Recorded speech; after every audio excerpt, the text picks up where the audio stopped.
Tome sua Bíblia e vamos juntos agora estudar do versículo 5 ao 14 do capítulo 13 de Daniel, que diz assim: Naquele ano haviam sido designados como juízes 2 anciãos do povo, a respeito dos quais falou o Senhor. A iniquidade saiu da Babilônia dos anciãos que só aparentemente guiavam o povo. Esses 2 frequentavam a casa de Joaquim, e todos os que tinham alguma questão a julgar vinham a eles. E acontecia que, ao retirar-se do povo pelo meio-dia, Susana costumava entrar para um passeio no jardim do seu esposo. Os 2 anciãos, que a observavam diariamente enquanto ela entrava e passeava, começaram a desejá-la.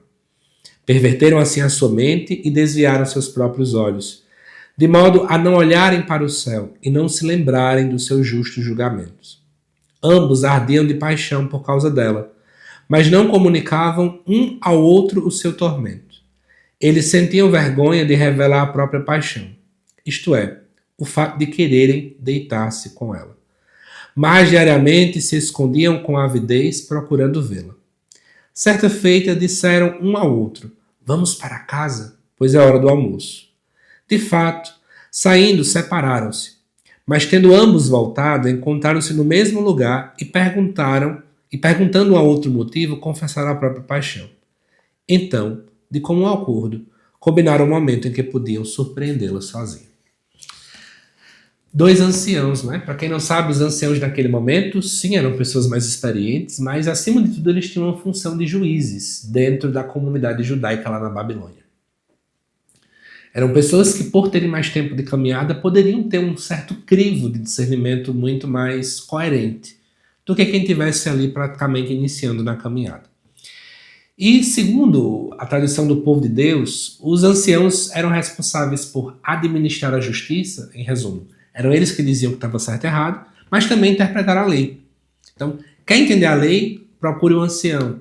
Eles vão dizer realmente qual é a interpretação correta. E também preservar, a partir disso, a fidelidade do povo.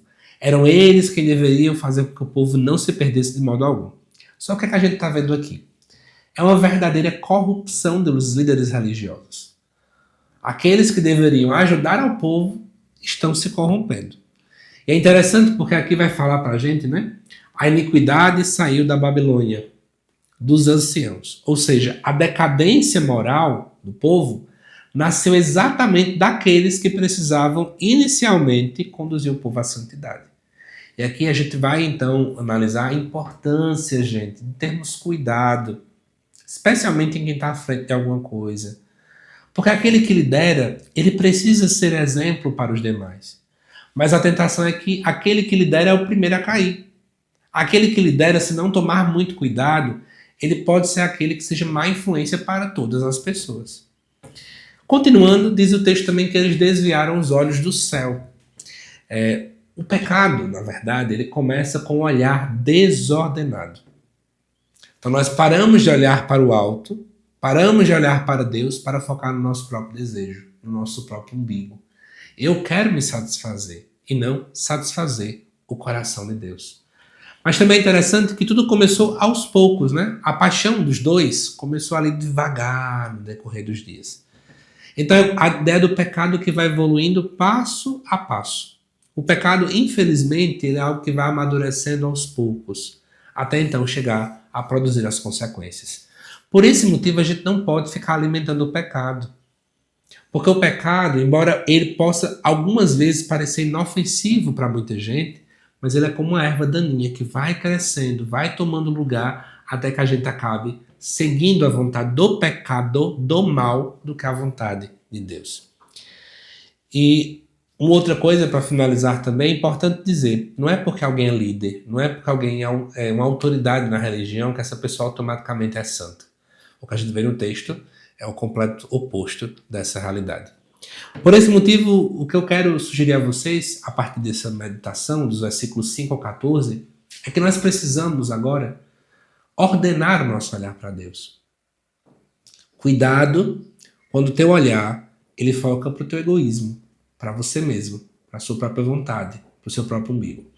É preciso ter um olhar conduzido para o céu, um olhar voltado para Deus. né? Tem uma música mariana que fala, que eu acho muito bonita, que diz assim: olhos voltados para o céu, e com eles possuir a nova vida. Né? E é isso mesmo. Quando olhamos para o céu, nós podemos possuir uma nova vida em Deus. Que Deus te abençoe, amado irmão e irmã. E eu te aguardo nos próximos vídeos para continuarmos o estudo do capítulo 13 de Daniel. Até mais.